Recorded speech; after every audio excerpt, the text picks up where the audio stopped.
Tem aqueles que defendem que o Estado deve ter cada vez um papel menor, né?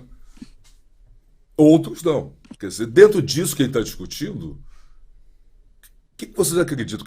Que papel o Estado, o Estado brasileiro, no caso, deve ter nesse mercado? Ele deve diminuir esse papel e aí, claro, passando seus ativos para empresas privadas, ou não, ou manter, como vocês estão comentando também, manter aqueles estratégicos, né, que não é também aquele furor privatizante. O que você acredita, Diogo? Só colocando uma coisa na sua pergunta: será que o Estado não deveria cuidar de educação, Uhum. habitação popular, saúde, serviços para uma população que é carente na sua maioria, em vez de estar envolvida nesses grandes negócios que são típicos de empresa, a não ser alguns estratégicos? Sim, perfeito. Diogo, por favor. Bom, essa é uma pergunta importantíssima e muito intrincada e é muito polêmica, né?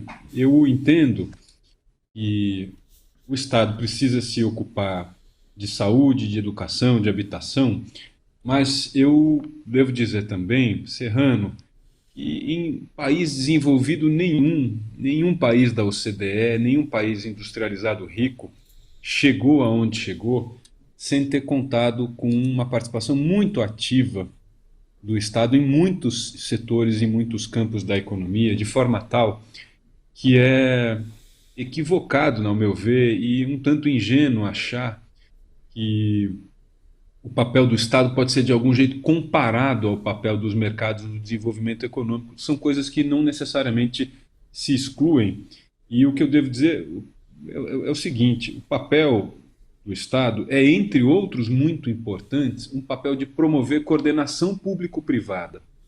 O Estado tem que constituir e regular mercados de modo que eles funcionem do modo mais eficiente possível, seja do ponto de vista concorrencial, seja do ponto de vista das características e peculiaridades setoriais de cada um desses mercados. Logo, o papel do Estado na economia contemporânea, e ainda mais um país em desenvolvimento que tem tanto déficit de infraestrutura, tem tantas carências e tantas desigualdades como o nosso Brasil, é o papel de usar de forma inteligente uma caixa de ferramenta, inclusive caixa essa que a própria Constituição Federal e a legislação criaram, na qual existem diferentes instrumentos, né?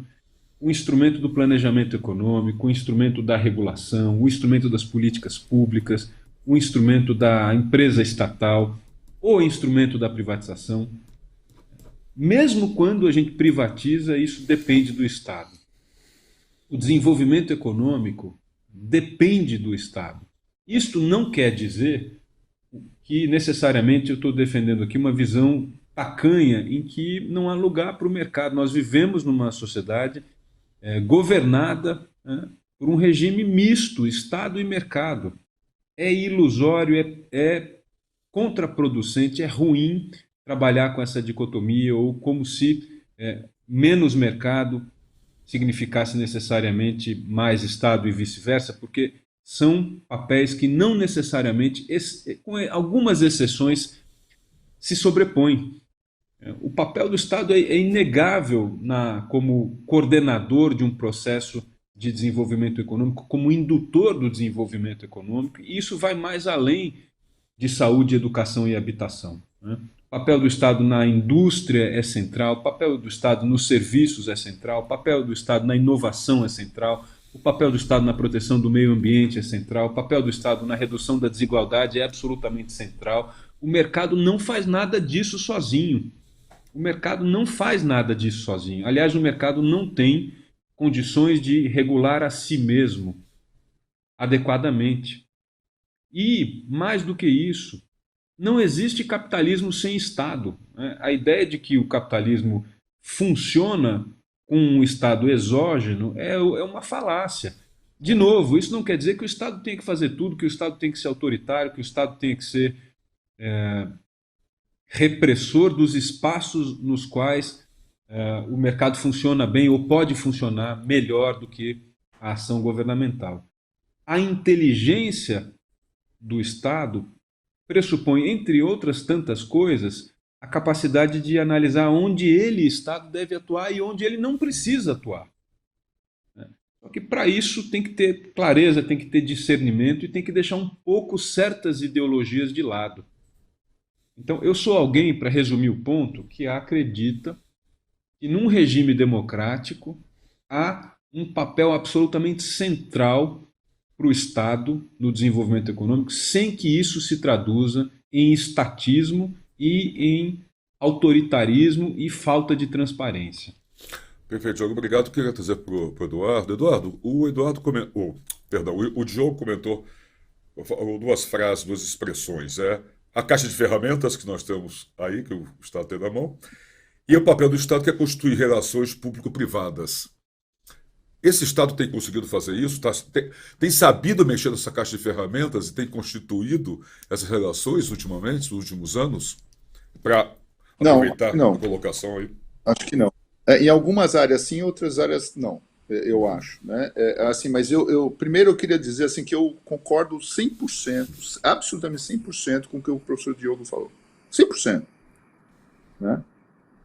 Acho que, de novo, a iniciativa privada, a privatização é a palavra mágica? Não, a gente já teve exemplos disso. Né? No Brasil, do começo do século XX, nós tínhamos um duopólio no setor elétrico. Light e Amfort. Eram duas empresas americanas, ou canadense e americana, que tinham um monopólio sobre geração de energia elétrica no Brasil. Não deu certo. O Brasil teve crises de abastecimento no começo do século, e aí se criou a Eletrobras, se criou Furnas, e pronto. E o Estado construiu uma base importantíssima de geração de energia, só que essa capacidade de investimento foi se exaurindo. E aí, então, a gente passou lá 50 e tantos anos com a Eletrobras fazendo os investimentos que ela podia fazer. Também, de novo, controle da conta de energia para fazer controle de inflação. O mesmo mal que acomete a Petrobras hoje. Entendeu? Aí, até que, em um certo momento, vamos privatizar o setor elétrico. E aí nós temos resultados interessantes que a gente não conseguiu ter com o governo naquele momento que o governo estava vivendo. Porque no momento anterior, lá em 1920 e tal, o governo fez um belíssimo trabalho. Entendeu? Então, assim, também existem momentos, né, dos governos. Né? Eu acho que uma das coisas... Por exemplo, o pré-sal. Eu não sei se o pré-sal teria sido descoberto se não fosse a Petrobras. Também essa é uma pergunta, né, injusta de se fazer. Mas eu acho que se o setor de petróleo no Brasil tivesse 100% na mão de privados, talvez eles não estivessem olhando para lá, para o pré-sal. Né? Talvez não. Então a Petrobras foi importante. Né? Em nenhum momento, senhores, por favor, entendam que a minha posição é de privatização radical. Não é isso. Eu acho que a gente tem que fazer. Eu acho que a privatização tem os seus méritos. Especialmente quando o desenho de privatização e o seu monitoramento é bem feito. Aí eu acho que tem mérito. A gente tem provas disso também. Né? Eu acho que um papel fundamental do Estado, e a gente estuda isso em economia, a gente tem um conceito em economia chamado custo de transação. Custo de transação é um conceito lindíssimo, é um conceito assim, quanto custa para eu ter certeza que o meu contrato com a pessoa a empresa que eu estou comprando um produto ou um serviço, quanto custa para que esse contrato realmente seja executado? Esse contrato pode ser formal ou pode ser informal. Né? Então, quanto custa esse monitoramento, esse reforço das relações de troca entre os agentes privados e públicos? Né? Eu acho que o governo, qualquer governo, tem um papel imenso na redução desse custo de transação. Isso é um papel, eu acredito que isso é um papel do Estado, através de leis, de um executivo forte, de um judiciário forte e de um legislativo forte. Né? Obviamente, né, respondendo a última parte da pergunta, nós estamos diante de uma crise institucional. Então, obviamente, isso está afetando os custos de transação. né? E a inflação é um termômetro disso.